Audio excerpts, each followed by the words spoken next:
Bienvenidos a Academia Lizama, soy Luis Lizama y en esta oportunidad vamos a conversar acerca de la ley que previene, investiga y sanciona el acoso laboral, el acoso sexual y la violencia en el trabajo.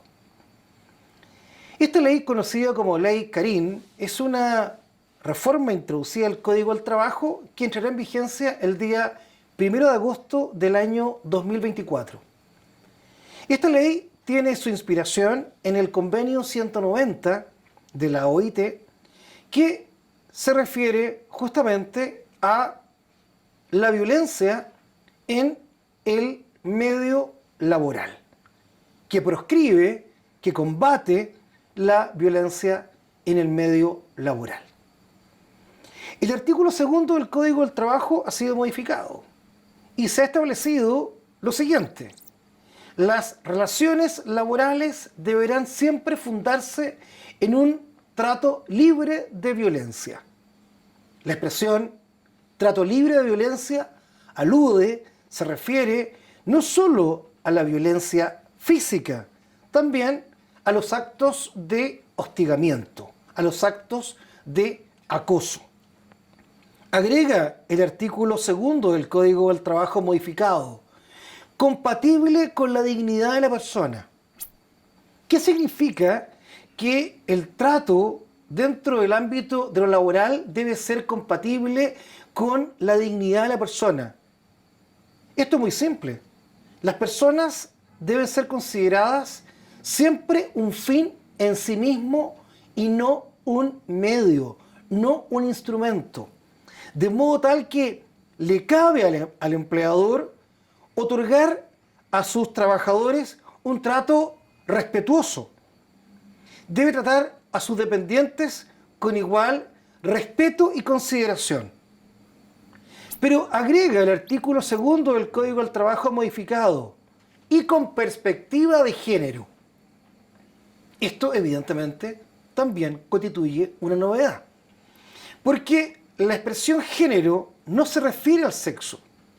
No tiene que ver con un rasgo biológico que distingue a hombres de mujeres, sino que tiene que ver con una circunstancia social o cultural. En consecuencia, la expresión género tiene que ver con el poder dentro de la sociedad. Y eso importa que el empleador, cuando realice sus tareas de prevención, su labor de investigación o de sanción del acoso dentro de la empresa, deberá hacerlo eliminando cualquier estereotipo de género. ¿Qué significa esto? Que hay indudablemente algunos estereotipos, algunos prejuicios establecidos dentro de nuestra sociedad que deben ser eliminados y que están vinculados con, por ejemplo, el machismo, ¿no? La idea de que, en consecuencia, el empleador no solo debe propender a una igualdad entre hombres y mujeres, sino también una igualdad de género y, en consecuencia, también con aquellas minorías sexuales que forman parte de la llamada comunidad LGBTIQ+, que evidentemente son segregadas dentro de nuestra sociedad. ¿Qué implicancia tiene para el empleador garantizar a los trabajadores un trato libre de violencia, un trato respetuoso y con perspectiva de género? Que el empleador debe adoptar medidas tendientes a promover la igualdad y erradicar la discriminación fundada en la igualdad de género.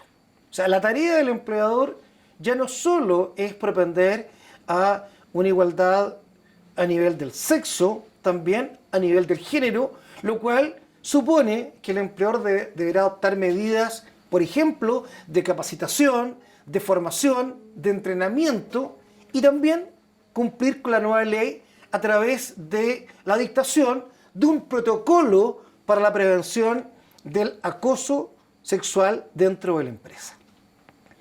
Nuestro Código Laboral había sido modificado el año 2005 para incorporar la figura del acoso sexual como una figura que estaba evidentemente prohibida por el Código del Trabajo y reconocida como una causal de término del contrato laboral, como una causal disciplinaria. Esto es, quien incurría en acoso sexual y era trabajador dentro de una empresa, podía ser despedido sin derecho a ser indemnizado.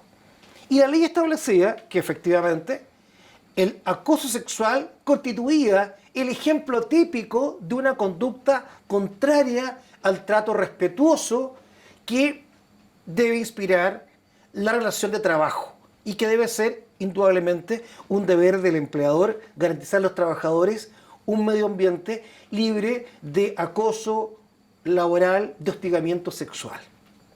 La ley ahora acaba de ser modificada y se establece que habrían 3 tipos de conductas que deben ser proscritas, que deben ser prevenidas, que deben ser investigadas por parte del empleador. Una es el acoso sexual. La ley mantiene la definición que fue incorporada al Código Laboral en el año 2005 y que tiene como principal elemento el que un trabajador efectúe requerimientos de carácter sexual respecto de otro. Es lo que se conoce técnicamente como el chantaje sexual o acoso sexual quid pro quo. Doy para que des. Te pido algo a cambio de, por ejemplo, una promoción dentro de la empresa, una mejora salarial o llanamente evitar que la persona sea despedida de la empresa. El que tiene poder, el que tiene rango de jerarquía dentro de la empresa, le efectúa un requerimiento de carácter sexual, un chantaje sexual a un trabajador que depende de él o de ella, con el objeto de evitar que esa persona no tenga desarrollo dentro de la empresa, para que efectivamente acceda al requerimiento a cambio de una mejora en sus remuneraciones. Nuestros jueces han ido más lejos que la definición legal contemplada en el Código del Trabajo. Esto es, los jueces chilenos entienden que acoso sexual no es solo el acoso vertical, no es solo el acoso que se produce entre el jefe y el subordinado, no es solo el acoso que tiene por objeto un chantaje sexual, en la cual hay un requerimiento sexual, sino que también habría acoso sexual en el llamado acoso horizontal o acoso ambiental. Esto es cuando el empleador tolera que haya un acoso entre compañeros de trabajo o cuando el empleador permite un ambiente laboral en el cual existe sexismo, existe algún tipo de lenguaje o algún tipo de conductas que indudablemente tienen por objeto, por ejemplo, menoscabar a las mujeres o en el caso de lo planteado por la reforma legislativa, a la comunidad LGBTIQ+. En consecuencia, nuestro Código Laboral ha establecido una figura restrictiva del acoso sexual, solo el acoso vertical, pero los jueces del trabajo, interpretando la regla, han entendido que también habría acoso sexual cuando hay un acoso ambiental o un acoso de carácter horizontal. El acoso laboral se incorpora al Código del Trabajo posteriormente al año 2005 y también constituye una conducta prohibida por el Código Laboral y que también da derecho a un empleador a despedir al trabajador acosador sin que tenga derecho a ser indemnizado. O sea, también constituye una causal de término del contrato de trabajo de carácter disciplinaria, una causal de caducidad. El hostigamiento laboral del modo que está redactado en la actualidad supone una conducta de hostigamiento, una conducta de acoso que debe ser sistemática y reiterada en el tiempo.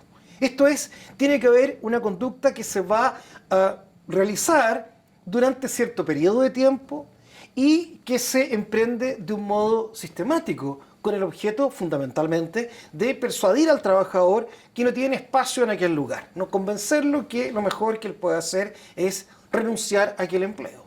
Por eso que la persona es víctima de mofas, es víctima de burlas, es víctima de un trato que indudablemente le provoca una ofensa personal o derechamente una humillación. La novedad de la ley recientemente incorporada al Código del Trabajo es que ahora va a bastar una sola conducta de esta naturaleza para configurar el acoso laboral.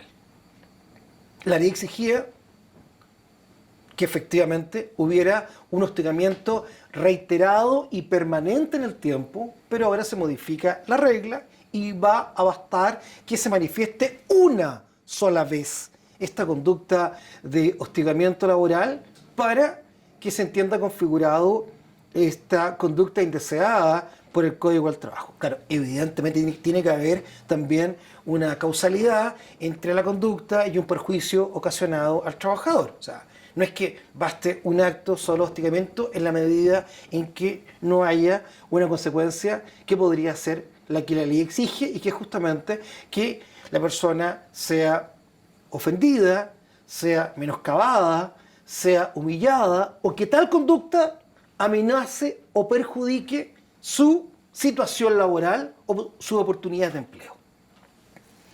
Acoso sexual, acoso laboral, la ley incorpora una tercera figura, que también se encuentra prohibida por el Código del Trabajo y que también supone que el empleador debe efectuar actividades de prevención y de investigación en el caso que se produzca una denuncia por tal comportamiento.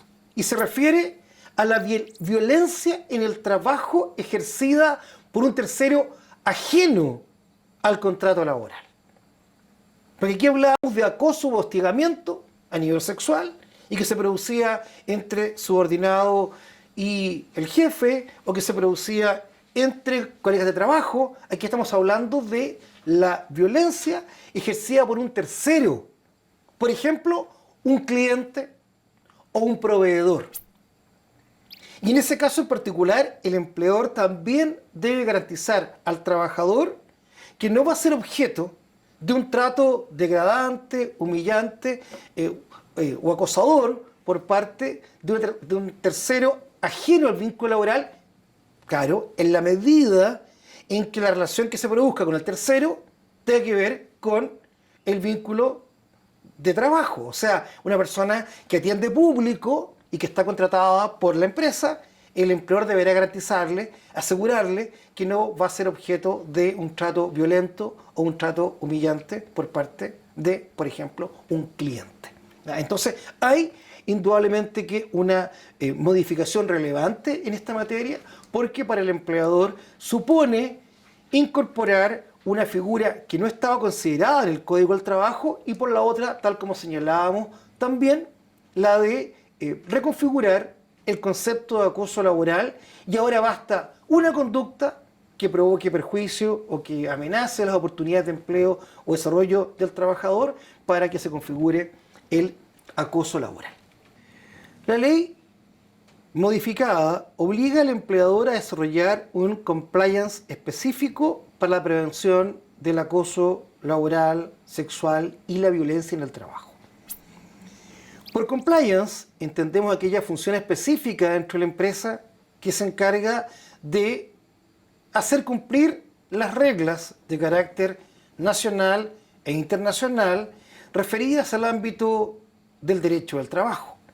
En este caso incluso la posibilidad que el empleador se autoimponga algunas obligaciones que puedan estar contenidas en un código de ética o un código de conducta. Cumplimiento normativo, compliance laboral. La ley chilena, por vez primera, obliga a los empleadores a establecer un régimen de compliance específico para prevenir el acoso dentro de la actividad laborativa. Y para ello, el empleador debe satisfacer un conjunto de obligaciones. La primera, deberá modificar el reglamento interno de orden, higiene y seguridad. Este reglamento debe ser confeccionado por cualquier empresa que contrate a 10 o más trabajadores. O sea, es una obligación que solo tienen empresas que han contratado un número mínimo de empleados. Sin embargo, la ley establece que tratándose de empresas que no tienen la obligación de dictar el reglamento interno de orden, higiene y seguridad, reglamento cuyo objeto es regular la vida interna dentro de la empresa, deberán también otorgar este protocolo para la prevención, investigación y sanción del acoso laboral, el acoso sexual y la violencia en el trabajo. Entonces, una tarea que debe cumplir el empleador es la de incorporar al reglamento interno, si es que está obligado a dictarlo, y si no, igualmente dictar este protocolo que contiene reglas específicas destinadas a que el empleador investigue y sancione a aquellos trabajadores que pueden haber sido denunciados como autores de un acoso laboral, un acoso sexual o haber sido víctimas de violencia en el trabajo por parte de un proveedor, por parte de un cliente o por parte de un consumidor. ¿Por qué es un régimen de compliance? Porque la ley obliga al empleador a establecer estas acciones que están referidas desde ya a incorporar el protocolo, al reglamento interno, pero la ley establece un incentivo en beneficio del empleador. ¿Qué sostiene la ley? La ley establece que en la medida en que el empleador efectúe estas acciones, estas actividades preventivas, son actividades de prevención del acoso dentro de la empresa, que se debe manifestar en actividades concretas, reglamento interno, protocolo, pero luego la investigación, canal de denuncias que el empleador debe establecer. Bueno, si el empleador satisface estas obligaciones establecidas por la ley y efectivamente investiga las denuncias formuladas y adopta las medidas de resguardo de la víctima y sanciona al victimario, en el evento que el trabajador que ha sido, por ejemplo, despedido por acoso laboral o sexual, el juez del trabajo no debería condenar al empleador en el caso de una demanda por despido injustificado, atendida la circunstancia que aquel empleador ha satisfecho los estándares fijados por la ley.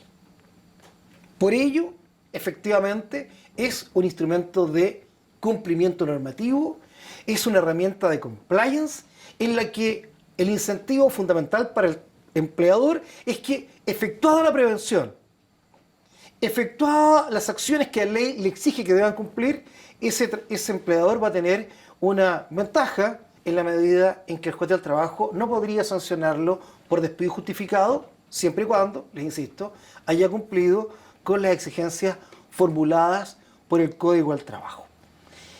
Respecto al protocolo, ¿qué debe contener este protocolo? Que además, en la actualidad, debe dictarse un reglamento por parte del Ministerio del Trabajo y además dictarse una instrucción por parte de la Superintendencia de Seguridad Social. Son dos instrumentos que deberán ser dictados en el periodo intermedio. Recuerden que la ley entra en vigencia el 1 de agosto del año 2024 y en este lapso, 6 meses, va a ser necesario que se dicten ambas reglas, ¿no? Por una parte el reglamento del Ministerio del Trabajo y por la otra la circular, que deberán regular con mayor detalle el contenido del protocolo que deberá a su vez confeccionar el empleador e incorporarlo al reglamento interno. Hay un sinfín de temas vinculados con medidas de prevención, con medidas de resguardo, con medidas de sensibilización, con medidas de capacitación y de formación que el empleador debe adoptar y además con la asistencia técnica y con el apoyo de los órganos que administran la ley de accidentes del trabajo, y me refiero a las mutualidades y el INCL, que están disponibles en la diapositiva que ustedes están mirando en la exposición. Hay un conjunto de obligaciones que están contempladas por la ley y que los empleadores deberán efectivamente desarrollar. Un segundo elemento relevante en esta materia es que además el empleador deberá disponer de un canal de denuncias que estará disponible para que otros trabajadores o también terceros, que podrá ser, por ejemplo, la empresa contratista o la empresa principal o un cliente, un consumidor, puedan formular denuncias en el caso que ellos hayan sido testigos de un hostigamiento o acoso laboral en la relación de trabajo. O sea, tiene que haber un canal de denuncia que será anónimo y que el empleador deberá disponer por alguna vía, será plataforma electrónica o un buzón, en fin, en la que él deberá disponer de una vía para que se puedan efectuar tales denuncias referidas a la violencia en el mundo laboral.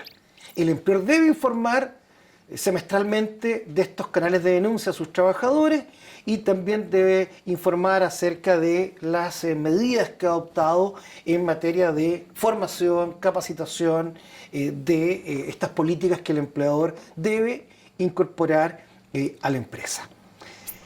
Respecto al procedimiento para la prevención del acoso laboral, sexual y la violencia en el trabajo, nuestro Código Laboral establece que este procedimiento de investigación y de sanción debe estar inspirado en ciertos principios que están previstos por la ley y que son el principio de la celeridad, o sea, la investigación debe ser rápida.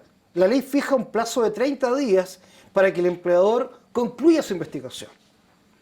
En segundo lugar, la concentración. O sea, efectivamente, el empleador deberá adoptar medidas de resguardo conjuntamente con el inicio de la investigación, destinados a proteger a la parte que ha efectuado la denuncia o que es víctima del acto de hostigamiento o de acoso.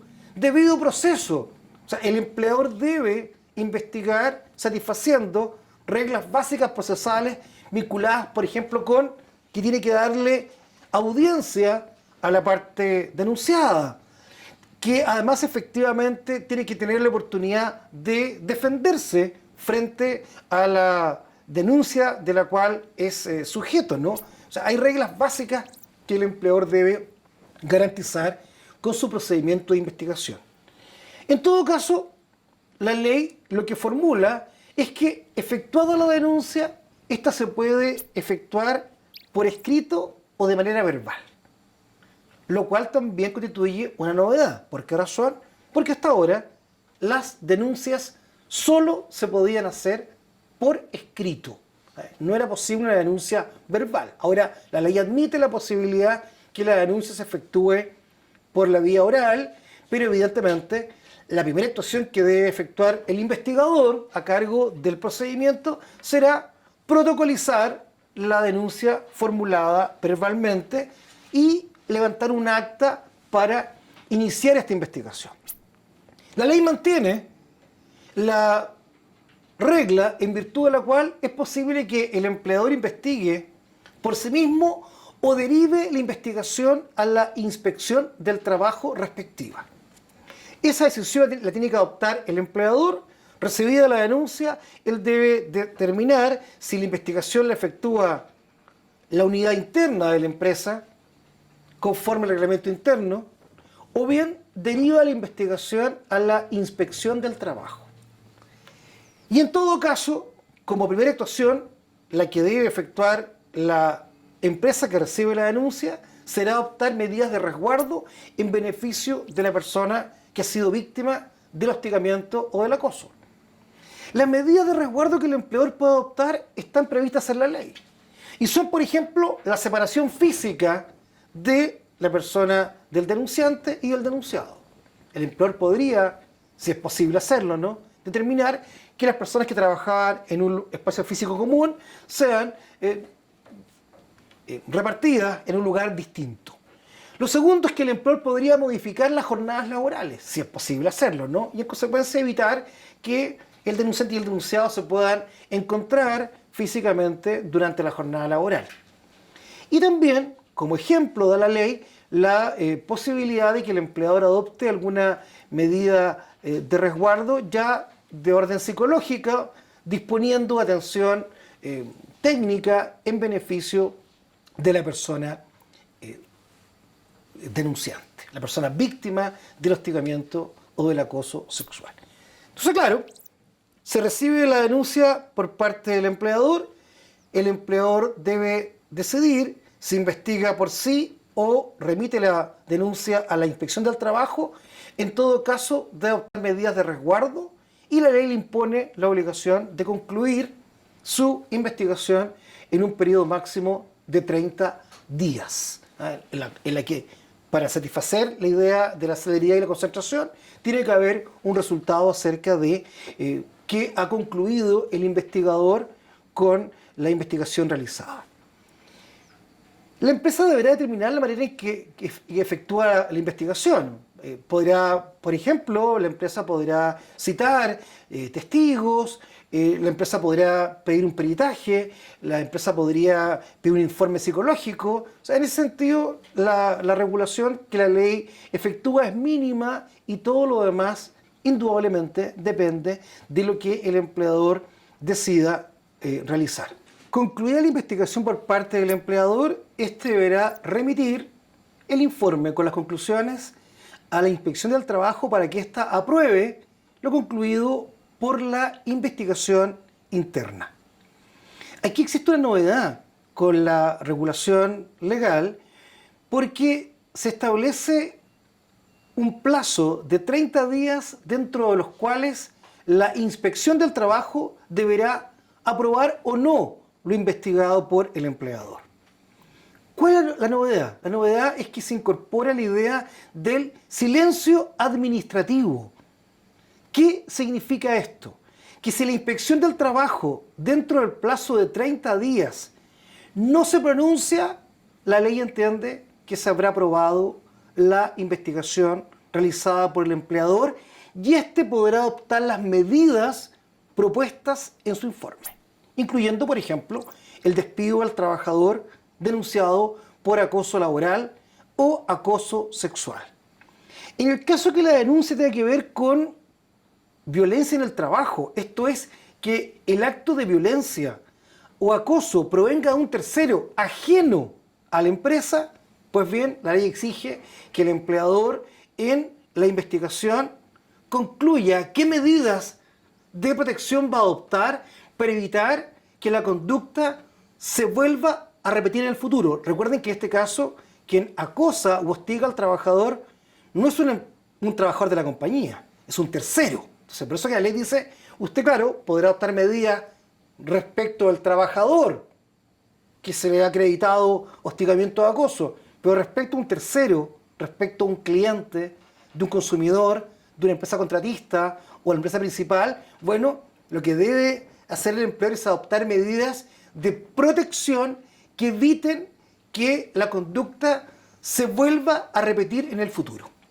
La ley además establece lo siguiente, que los investigadores deberán ser personas de la empresa que tengan formación, que tengan capacitación en materia de género, en lo que se refiere a derechos fundamentales o reglas vinculadas con no discriminación e igualdad. O sea, además la ley entiende que estas personas deben tener ciertas competencias básicas que hayan sido entregadas por la empresa.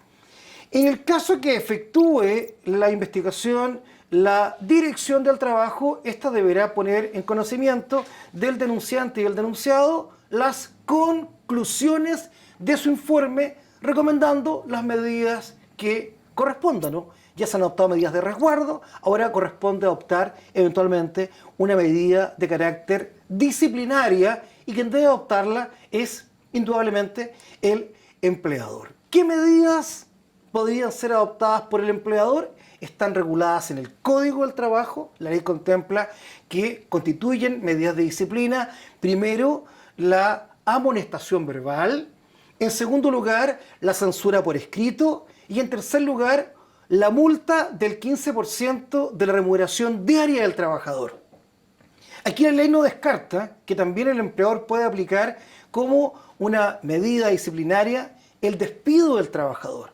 Y para ello tenemos claro que nuestro Código del Trabajo en el artículo 160 contempla que el acoso laboral y el acoso sexual, debidamente acreditados en el curso de una investigación formulada por el empleador y autorizada por la Inspección del Trabajo, dan lugar a un despido disciplinario, a un despido por caducidad, a un despido en la que el trabajador afectado no podrá exigir ser indemnizado por el tiempo trabajado. Y tal como señalábamos, en la medida en que el empleador haya adoptado las medidas previstas por la ley, el juez del trabajo no podría decretar que el despido es injustificado. O sea, si el empleador adoptó las medidas de resguardo, investigó conforme al protocolo y al reglamento interno y fue efectivamente autorizada su investigación, el juez del trabajo no podría considerar que la medida adoptada por el empleador está fuera del margen de la ley.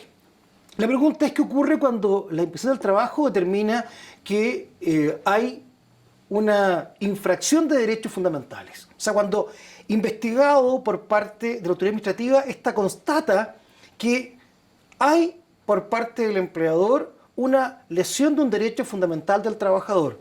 Su derecho a la intimidad, su derecho a la vida privada, su derecho a la integridad física, a la integridad psíquica. En ese caso, le corresponde a la inspección del trabajo proceder a la denuncia del caso ante el juez laboral para que éste aplique las sanciones pertinentes al empleador. Es más, la ley contempla que en ese caso en particular, cuando se detectan estas conductas que podrían ser indiciarias de una lesión de derechos fundamentales, la inspección del trabajo podría propiciar una mediación entre, las partes, ¿no? El trabajador y el empleador, salvo en el caso de que la denuncia sea por acoso sexual, en cuyo caso lo que procede es que la inspección del trabajo denuncie inmediatamente al juez laboral sin que medie esta mediación que se efectúa previamente ante la propia dirección del trabajo.